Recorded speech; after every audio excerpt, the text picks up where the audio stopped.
Good morning, Silicon Valley. I mean, good afternoon, everyone. This is Maggie. I'm the co-founder of Good Morning Silicon Valley. On behalf of the team, I welcome you and thank you for all of your coming. Let me introduce Michelle Cheng, and co-founder of Good Morning Silicon Valley. Thank you, Maggie. We are so lucky to have our Impact Roundtable this afternoon. And we are lucky to have a group of Impact pioneers as well as community leaders, and also our supporters and our friends. So let me introduce our panelists today. The format of our panel today is we will have each panelist to talk about a few minutes, and then we will have panel discussion, and later on we will open to the floor. The one next to me is Michelle, managing partner and co-founder, Impact Science Venture. And the next one is Morrice, program director, Sustainable and Impact Finance Initiative, Haas School of Business, UC Berkeley.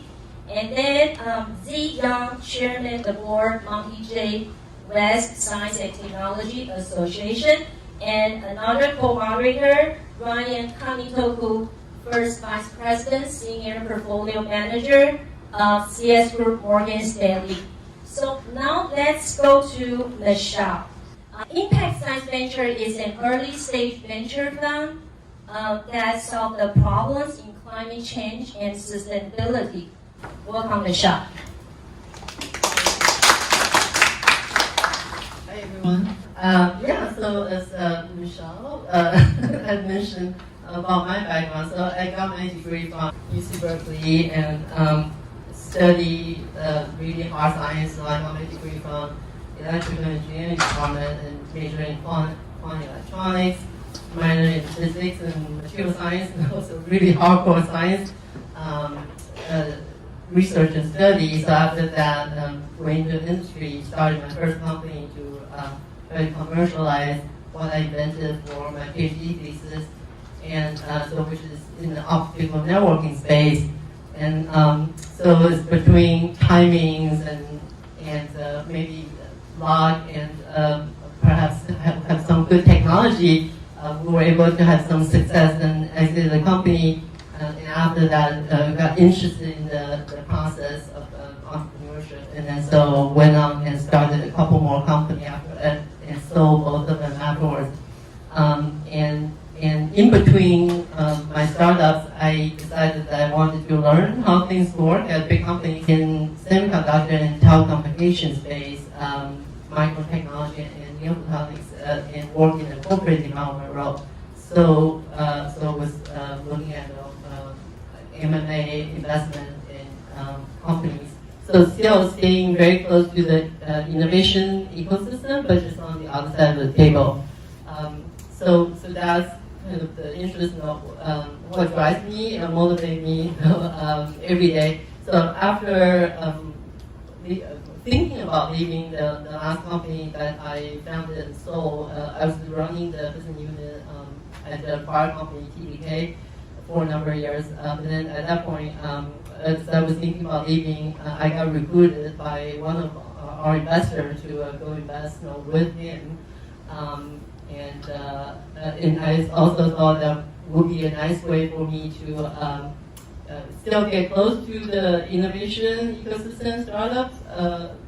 And since I didn't have anything that I wanted to start a company on again myself, but I also thought that this was a nice way to help basically scale my impact in a different way by just applying this experience and knowledge I've learned through my own entrepreneurship journey, and use that to advise these our portfolio company founders, especially a lot of them are first-time founders. Still a lot to learn. So that's how I got into venture. But after doing an investment with a bigger fund, IDIC, for a little bit, decided to start my own fund, Impact Science Venture, focusing on early stage science-based innovation that has a solution or potential to solve really, really big problems in climate change and sustainability and human health. So that's basically what impact science major came about. Next slide, please. So I mentioned that our focus is in climate, sustainability, and human health, and that's so basically what we see as the biggest challenge that humans are facing today. And this is kind of a well-known book about Bill Gates talking about the 5 great challenges in climate change.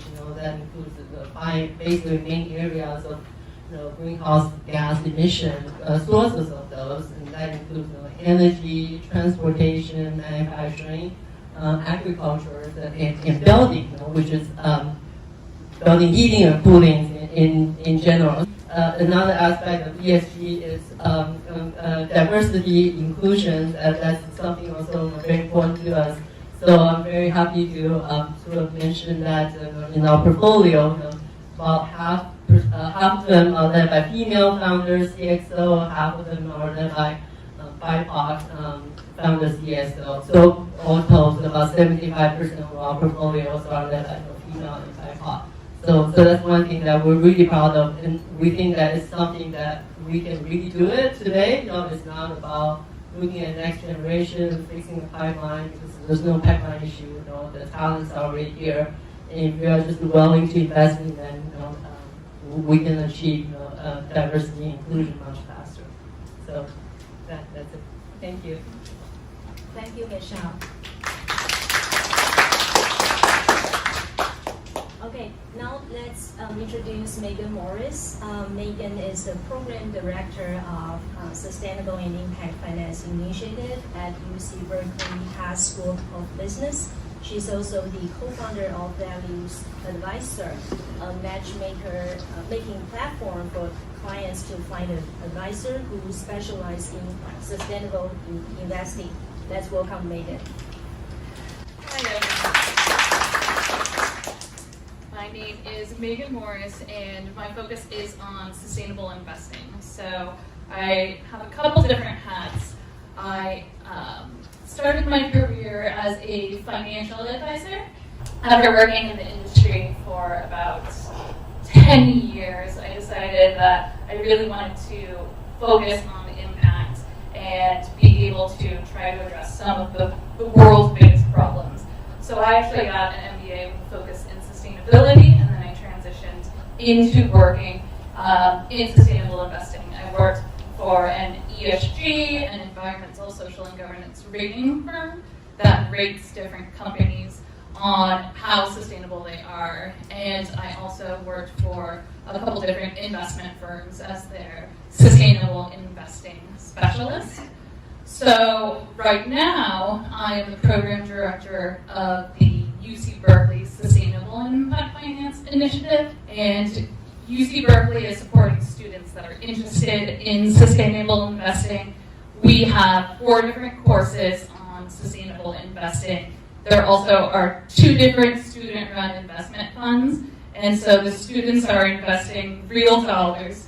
One of them that is the Sustainable Investment Fund, which is actually a $4.5 million fund that the students run with in publicly traded stocks with the sustainable investing principles.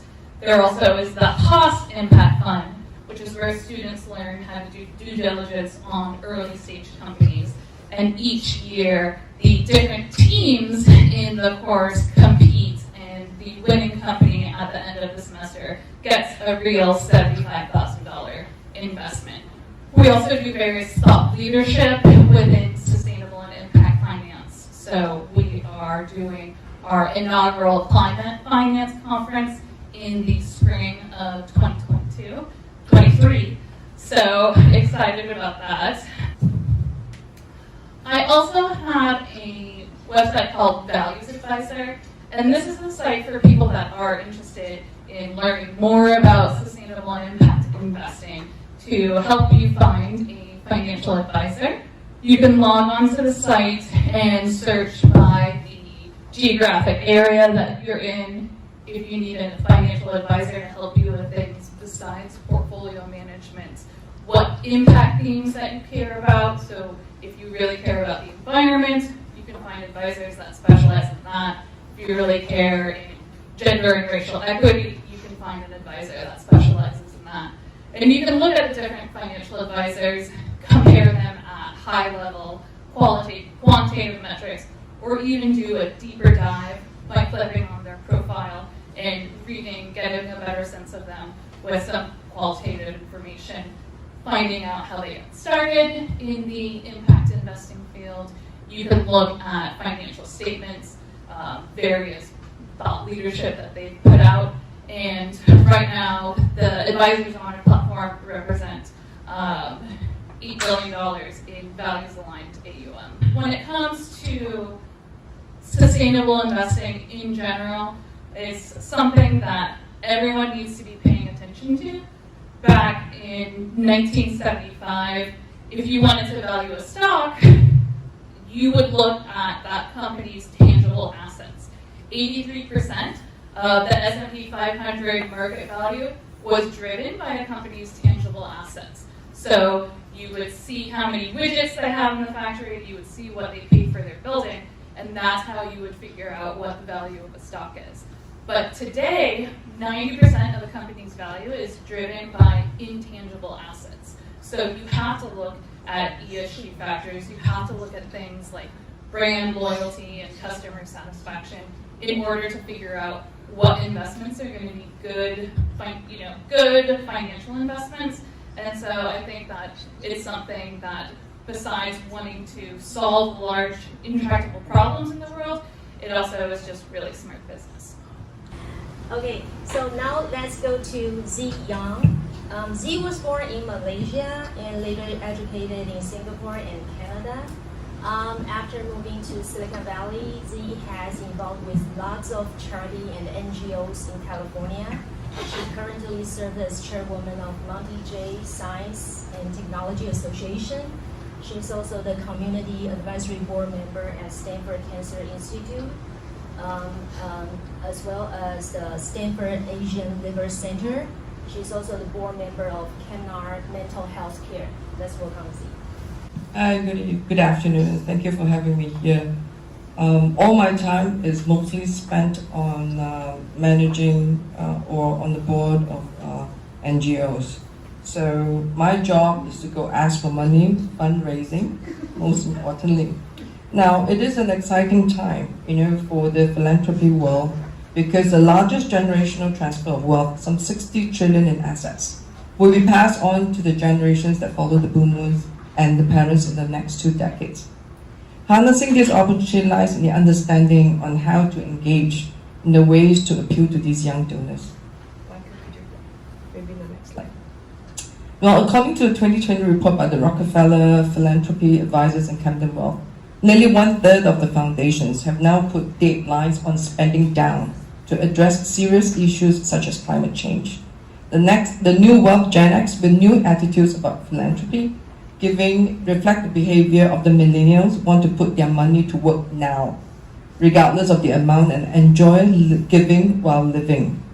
That is opposed to building a foundation in perpetuity adopted by other foundations, such as the Gates Foundation.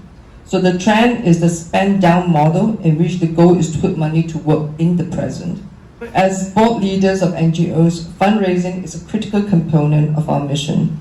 Investors' view on ESG reflect their view on donations, as well, given that they are also investing in the time and effort and money. If you look at this, a recent research survey by Stanford University sought to better understand individual investors' view about ESG investing. Well, it found that investors' support for ESG measures and their willingness to potentially lose money in the cause varied by their age and wealth, as well as the particular ESG issue. So, well, the finding is quite consistent across all the various issues.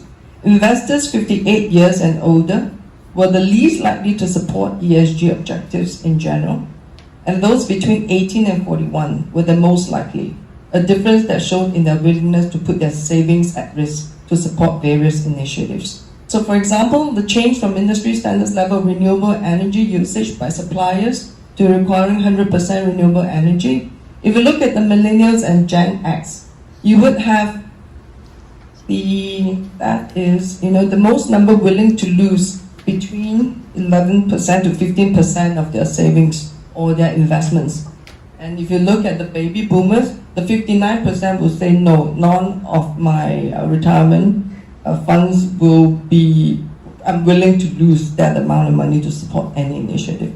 Yes, on social, and how much investors with 100,000 in retirement savings will be willing to lose to have the companies they're invested in, for example, to change from industry average levels of gender and racial diversity, okay, to mirror the diversity levels of the general population. You will find that from ages 18 to 41, okay, more than 13% of the younger generation are willing to lose more than 15,000. Now, if you look at the baby boomers, only 1%, and 70% will say, no, I'm not willing to lose any money to support any of these initiatives. Now, this is very important because the change in mindset affects the way we solicit funding for fundraising. So you'll find that the younger generations are willing to support, and fund the change, right? So on focused investing, investors who don't own any mutual funds or ETF and will restrict themselves to socially responsible investing, the younger generations would say 78% would restrict their investments into only responsible investing, while the baby boomers, 81%, don't mind, whether it is responsible investing or not. So I think, this shows that the younger generation have a different mindset from the older generation. And this is, I understand that these charts are for investors, but for donors as well, because it's the same of their mentality towards money. Oh, sorry, Megan, but this is on the rating agencies. The 6 different rating agencies will rate similar companies on a different scale. So this is also the kind of like a difficulty or challenge. How do we get across the board a kind of like not so diverse in terms of rating? So as an investor or donor, when we look at an organization, right, and how to prove that we are worthwhile of their money. Thank you, Micah. That's all. Thanks. Thank you. So before we move to our panel discussion, let me introduce our co-moderator, Ryan Kanetoku. He's the first Vice President, Senior Portfolio Manager, CS Group, Morgan Stanley. Ryan, do you like to say a few words before we move to the panel discussion? Absolutely. Well, thank you so much to Maggie and Michelle for having me participate today.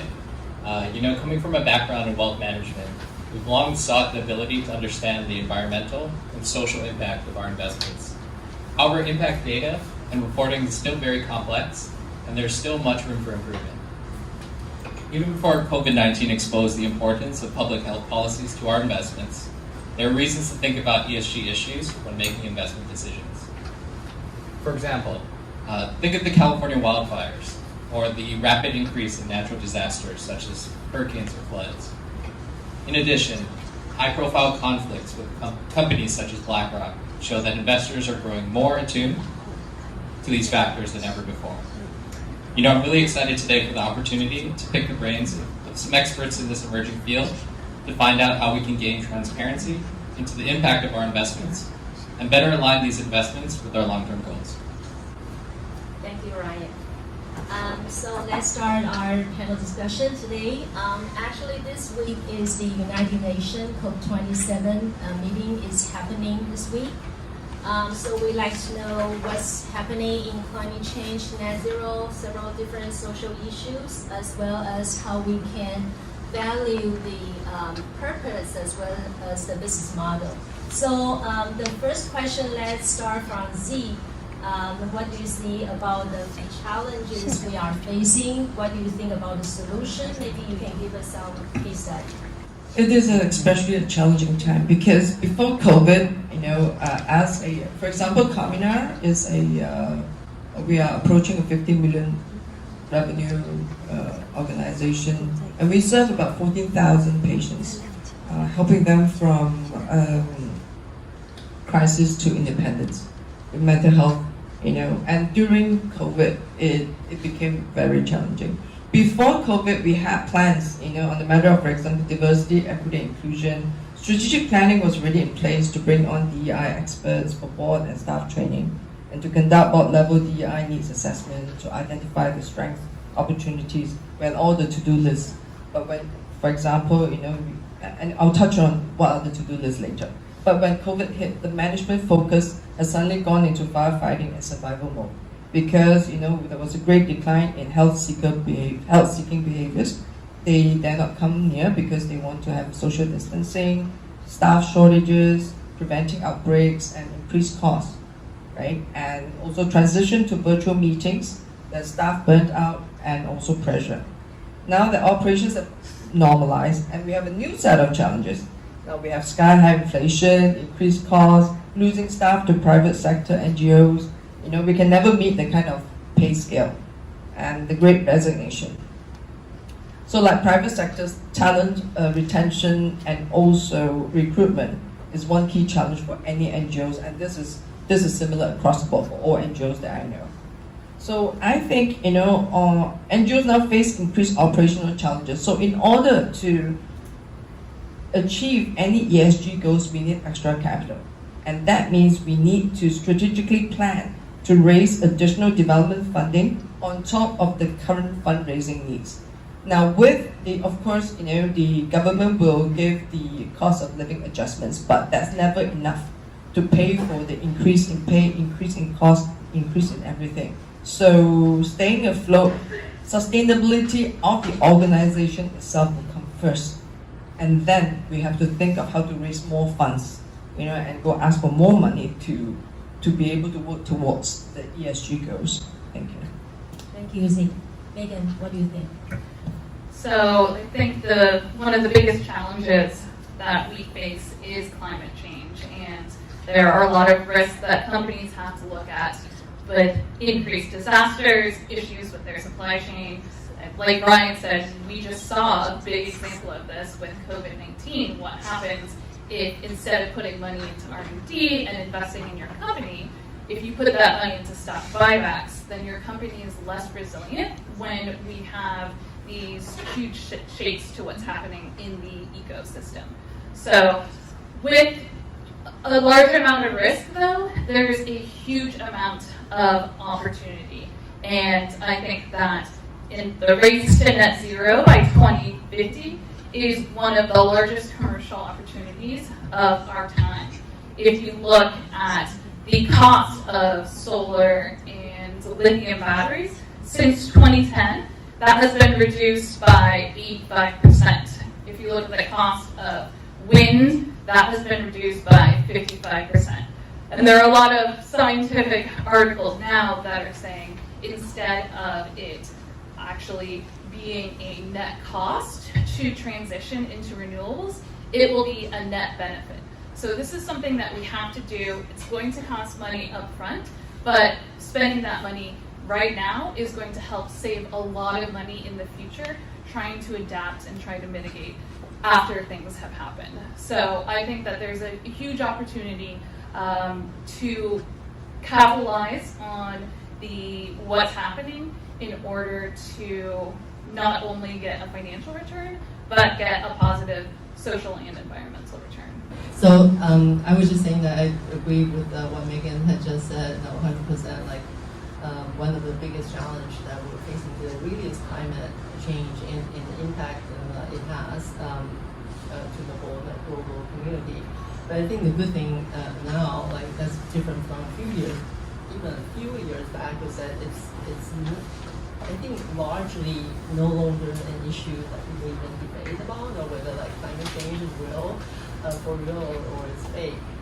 So I think that's great, and therefore there is definitely a lot of awareness and also incentive, for companies, both like private industry as well as like the public sector, to make investments and really to like make serious change in how we've been operating, in the past decades, and that got us to where we are today. But really do something very substantial so that we can kind of reverse the path that we've been on so far. So while climate is a huge risk, like the big risk is that if we don't do something quickly, fast enough, we make it to the point where it's a tipping point where it's no longer reversible. But I think that we're not there yet, and the fact that people are starting to do things differently, that means that we have this tremendous opportunity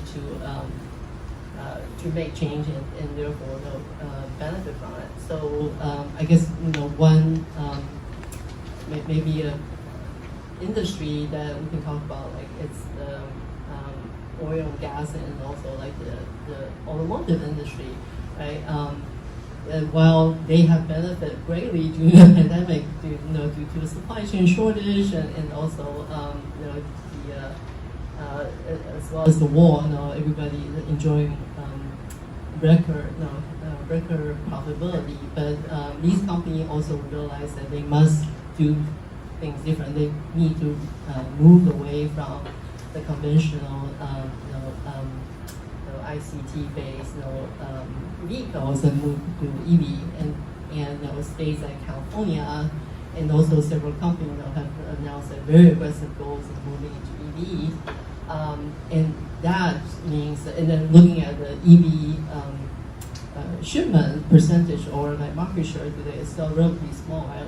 Probably less than 10% overall. So I think that just means that building up this whole EV industry is represent enormous opportunity for all the industry participants and also investors who's interested in both making a good profit, financial return, as well as really making an impact on this space.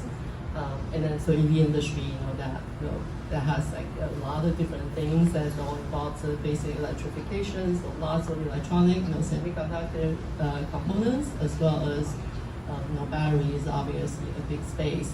And then so especially given that there were so much like public funding that's going to the space, with the passing of the Chip and Science Act and the infrastructure, Infrastructure Act as well as the IRA. So there's a tremendous amount of public funding that also private company as well as investor will be able to leverage to make their investment more profitable. And that's also part of the reason, that's not mainly, but part of the reason why we think that doing impact, sustainability investing today is both very tiny, just in terms of the criticality as well as just potential to really benefit from this great growth potential in the market, as well as the public funding to really get a good return on that. How can I, as an investor, evaluate the impact or the sustainability of my investment? First, you want to ask yourself if you even want to be doing that, or if you want to hire somebody to do that. So if you want to work with a financial advisor, you can work with an advisor at Morgan Stanley. You can find an advisor on Values Advisor, but you can find a financial advisor that specializes in sustainable investing, and they can be the ones to take a look at your portfolio, educate you on the sustainability of your investments. If you're a do-it-yourselfer, there are more and more tools out there for you to take a look at the impact of your portfolio. There is a nonprofit in Oakland called As You Sow, and they have a tool called Invest Your Values that is free. You can go online and you can put in the ticker of the different funds that you have. They actually have the top 3,000 funds that appear in 401ks. So you can type that in and take a look across lots of different themes to see how well those stocks are performing. You can look at the fossil fuel exposure, the gun exposure. You can look at the funds according to gender equity, tobacco, prison exposure, deforestation, or you can look at all of them. And so that's one way that you can get started to take a peek into your portfolio and see what's there. If you invest in individual stocks, you can, then MSCI also has a free tool where you can go and type a company name in, and they'll give you a one-page report on the environmental, social, and governance metrics in that portfolio. If you're looking to do direct investing or early stage investing, then I would recommend joining a group of people who have similar interests than you to help figure out what the impact of those companies are. There's a group based in San Francisco called Tonic, which is spelled with 2 I's, Toniic, and they started primarily as an angel investing group, although now they focus on all asset classes, and they work together with their members to help due diligence. They share due diligence on companies, take a look at the impact of those companies, and so that's another great resource that people who are interested in that can look at. Same question here, but maybe from the perspective of a donor. So how can a donor evaluate the impact or sustainability of their investment? It is a challenging because I don't think there is no standard measure yet in terms of evaluating nonprofit. It is not. I think nonprofits are now moving to the direction of setting up what are the assessment of their own initiatives. To get there, it takes some time. First of all, I believe the board has to be educated. It is challenging. As you can see, some of the board of directors sitting on the NGOs are the baby boomers, right? They have to be educated on the different ESG matrices. They have to do their own assessment, and it has to kind of like communicate throughout the board, from the board and the entire organization, of what are the objectives and what are the matrices and how are we going to evaluate. So the board usually evaluates the CEO's performance. So first of all, we have to build this into the CEO's evaluation. From then on and look at the initiatives that we want to do. At the same time, funding is always an issue. We have to look at, we need to pick and choose which are the things that we can do, because we can't just go into the market and raise funds. I know it's called non-profit, but it doesn't mean that we can go on not making money. We have to at least break even or sustain. So that is quite a challenging thing to do right now. Yeah, thank you, Zee. Of course. Financial sustainability is most key if you like to keep sustainable. So Zee, let's get back to you, because you mentioned about the baby boomer, mentioned about different generation. As a community leader, what do you think we can encourage the young generation in this for bringing changes? I think is the younger generation teaching the baby boomers, on the ESG initiatives. And just like I was telling my husband, can you please come and listen to me? He says, I don't know what you're going to talk about.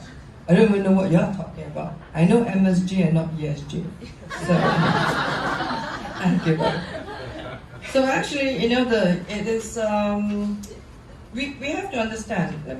I did have some data here. Okay, according to, I'm just going to go into a little bit of the study and the statistics. So according to a study by the BBB Wise Giving Alliance, younger donors have a higher proportion of giving in areas such as civil rights, community action organizations, and environmental efforts, versus more traditional sectors such as religious groups and hospitals. They're deeply passionate about racial justice, climate change, emotional wellness, etc. The next generations also have a more expansive view of philanthropy.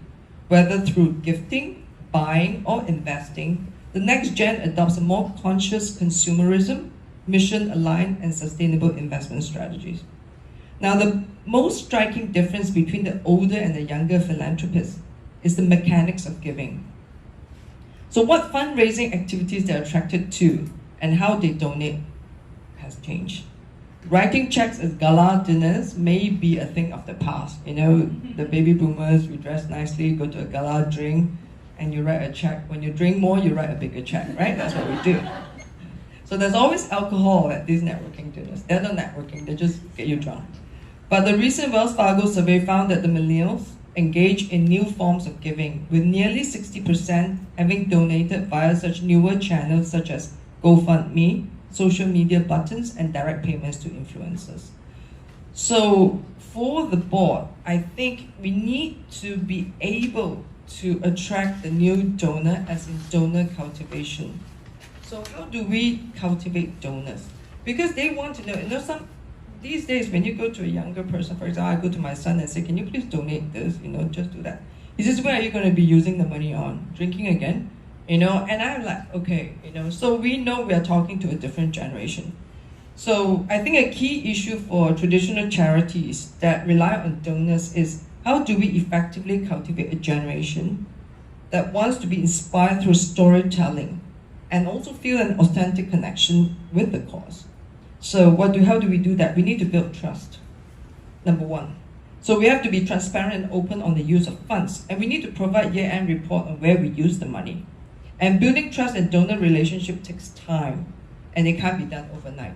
It is the communication channel as well as the message that we are putting out, and that's very important. Number two, we need to communicate and explain why the mission is important and provide feedback. Because the young donors want to know, that their donation has an impact. And they want to know the money I gave you, what did you spend on? Did it go to XXY, or what is it that you have used the money for? And to cultivate donors, again, like investors, we need to follow the money.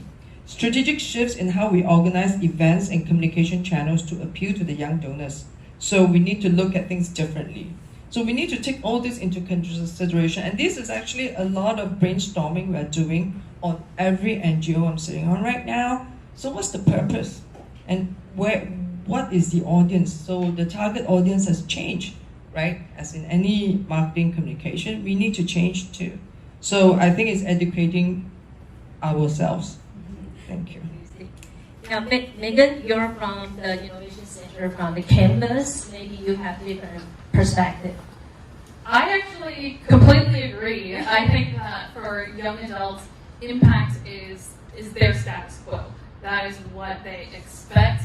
We saw the statistics when it comes to investing, but young people even who are willing to take a pay cut if it means that they're working for a company that is working towards positive social and environmental impact. 75% of millennials are willing to take a pay cut, and 10% are willing to take a pay cut up to $10,000.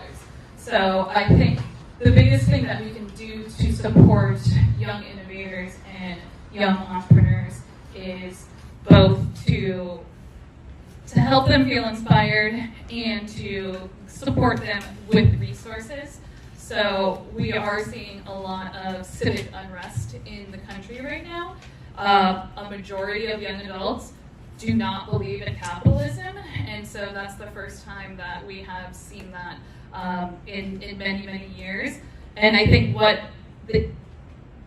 we do to help issues like income inequality, what we can do to make our society better, is going to help motivate young people.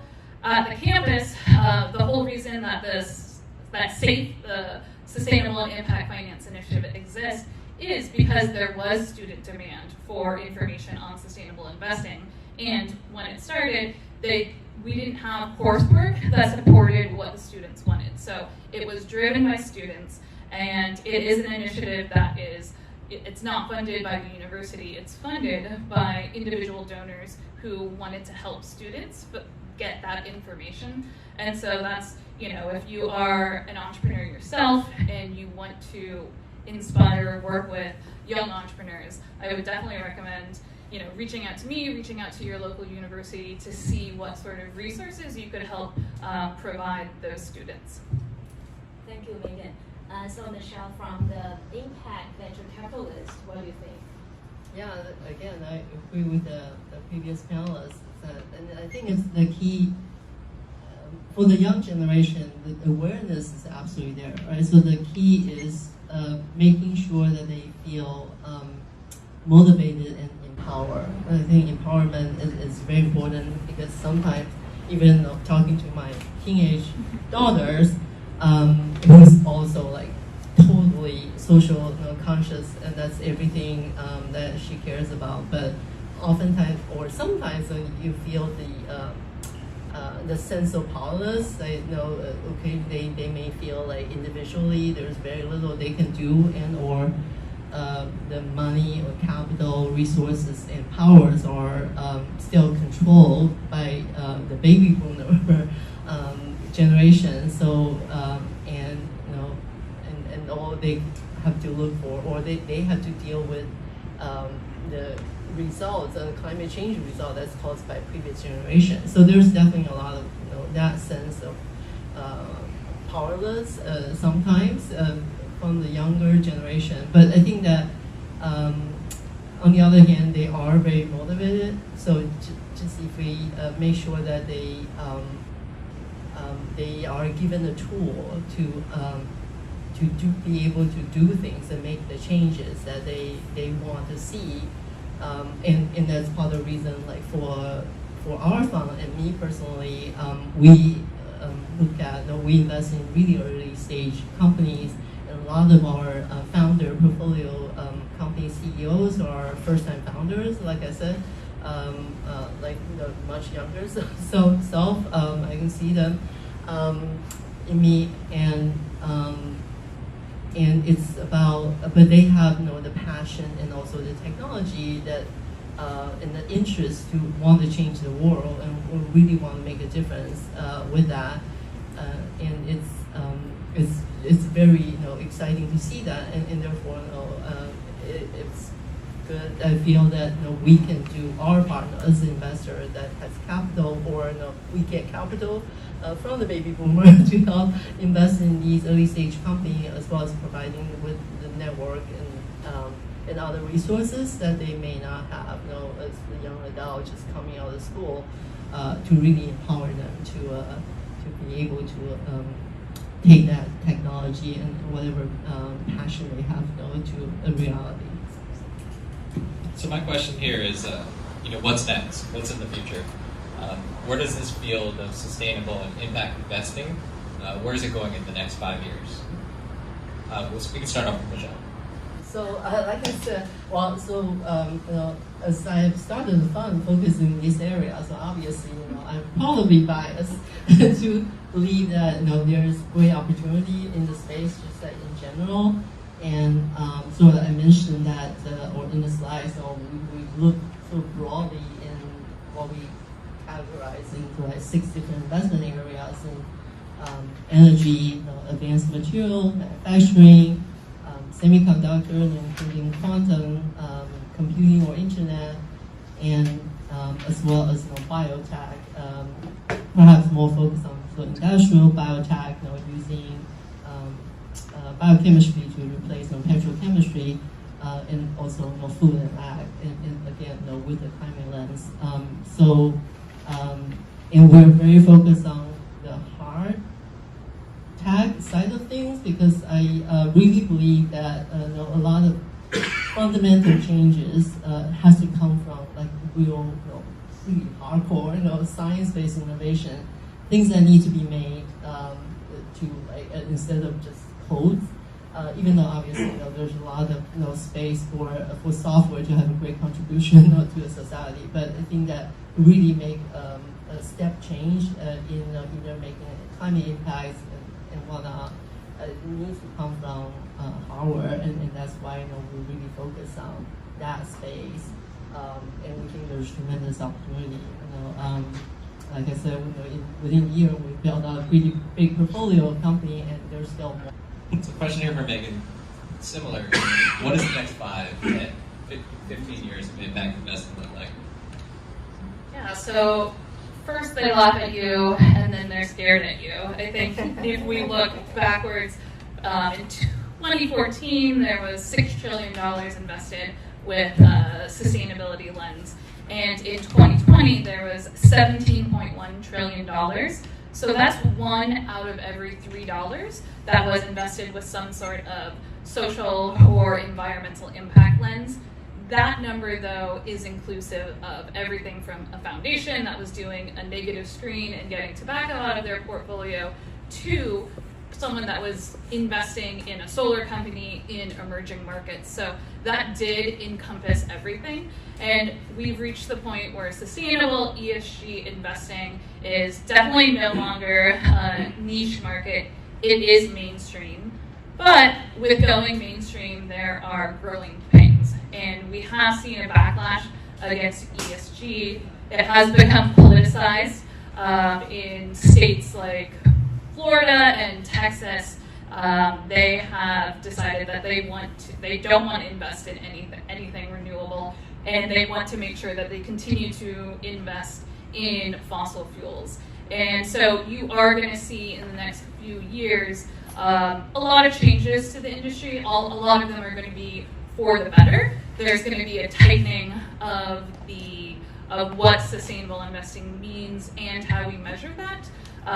USIF, the Forum for Sustainable and Responsible Investing, they are the ones who calculated the 17.1 trillion number, and they do a trends report that comes out every 2 years. So it'll be coming out again in December, and for the first time, that number will actually go down because they have tightened up their methodology.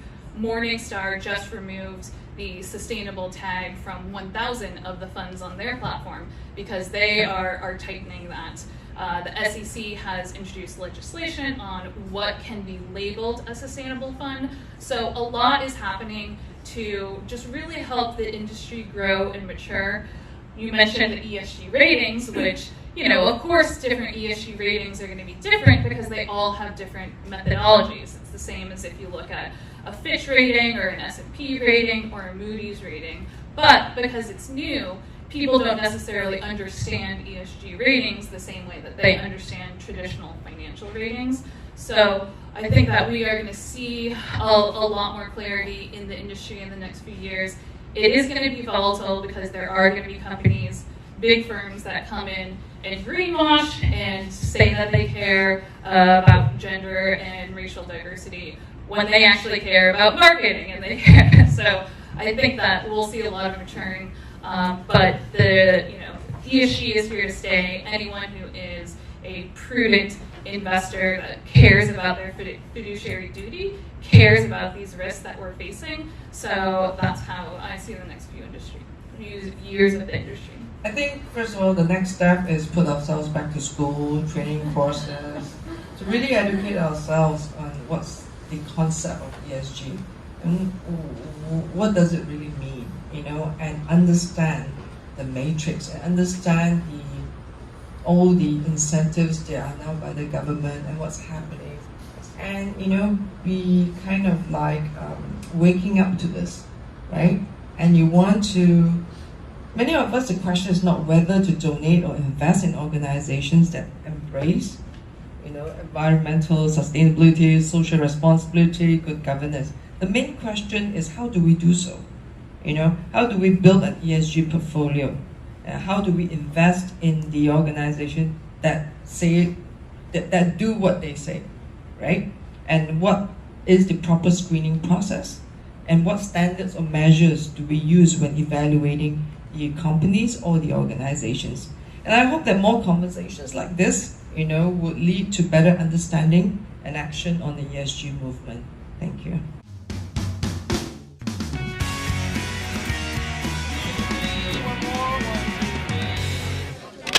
Got it.